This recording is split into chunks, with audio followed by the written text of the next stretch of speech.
వాళ్ళ నాయకుడు రాహుల్ గాంధీ గారు మే 6, 2022 నాడు వరంగల్లో కిసాన్ డిక్లరేషన్ పేరిట ఇచ్చిన హామీలు అమలు చేయాలని కోరుతున్నాం మేము.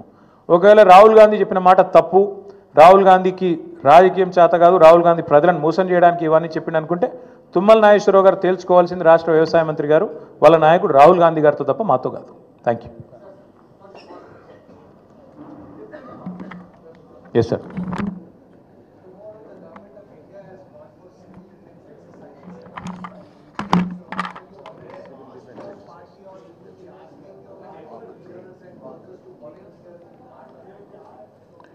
So far it has not come to our notice, sir. But if there is a process in which civilians can participate, we certainly should. See, as a country, we believe our security is paramount. Without a question, when it comes to a calamity, without a question, when it comes to national safety, I think it's important that all of us participate, cutting across party lines. It has not come to my notice, but if that is the case, and if people want to participate, I think they should. They should be encouraged. Thank you. Naakem telusanna.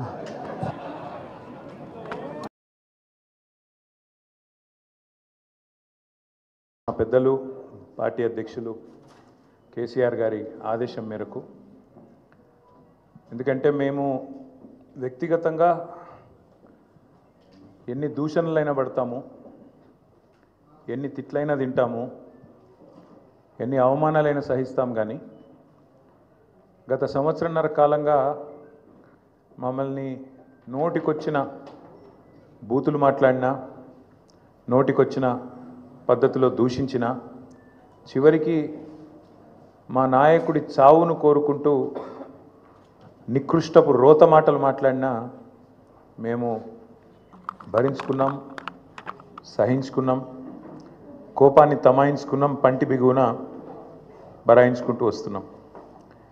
వ్యక్తులుగా మమ్మల్ని అందరినీ, ఇక్కడ కూర్చున్న వాళ్ళందరినీ ఎన్ని తిట్టినా పడతాం. శాసనసభలో కానీ బయట కానీ ఎంత రోత మాటలు మాట్లాడినా పడ్డాము, పడతాం.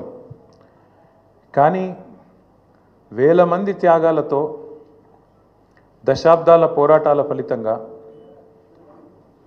అందులో ముఖ్యంగా ఏ రాజకీయ పార్టీ అందులో లేని నాడు,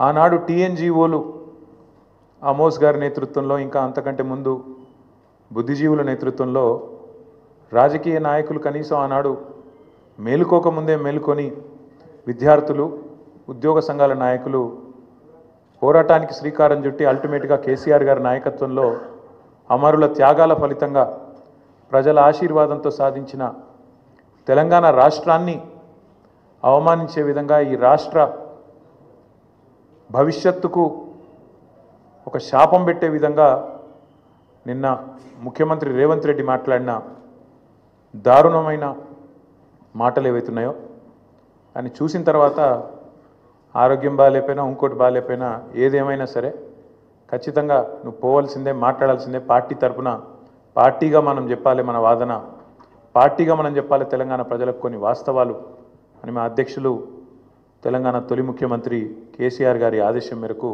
ఇవాళ మనందరం ఇక్కడ కూర్చుని ఉన్నాం. నిజంగా నిన్న రేవంత్ రెడ్డి గారు మాట్లాడిన మాటలు చూస్తే స్వతంత్ర భారతదేశ చరిత్రలోనే అత్యంత అసమర్థుడు, ఒక చేతగానివాడు, ఒక పనికిరాని దక్షత లేని పాలకుడు ఇంకొకరు లేరు ఈ దేశంలో అనేది మాత్రం తేలిపోయింది. అట్లాగే ఇంకోటి కూడా తేలిపోయింది.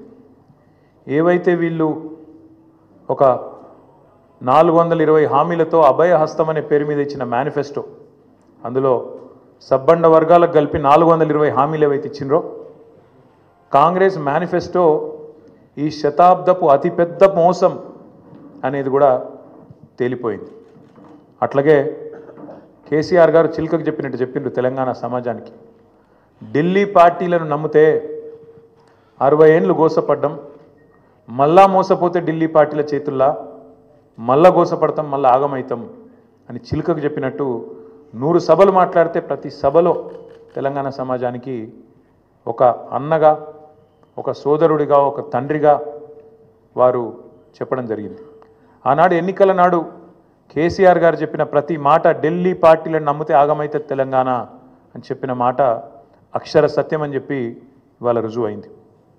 ముఖ్యమంత్రి గారు మాట్లాడుతూ నన్ను ఎవరు నమ్ముతలేరు, అప్పు ఉడతలేదు, ఢిల్లీకి వెళ్తే దొంగను చూసినట్టు చూస్తుండ్రు, అపాయింట్మెంట్ కోసం పోతే చెప్పులు ఎత్తుకపో